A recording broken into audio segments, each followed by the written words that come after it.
moa zany ianao rehefa tompona andraikitra voalohany amin'ny toeram-piasana anankiray dia tsy maintsy mitady-hevitra ampandeha tsara le toeram-piasanao zany.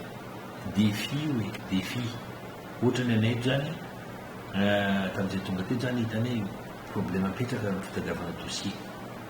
Dia karta zay inona fomba tsy ampitarazoka an'le olona manana ady ety aminay tsy hivezivezeny ety.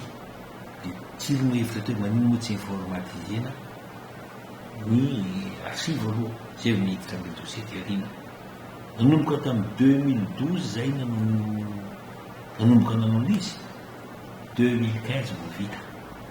2015 vita tamin'ny 2015 dia niady zany rehefa misongadina ny dossier ny cliquer fotsiny satria misy saly anankiray misy ordinateur anankiroa ao tonga dia hita le dossier ary zao io dossier hitany dossier efa procédure zany zay zao ny ohatra anankiray.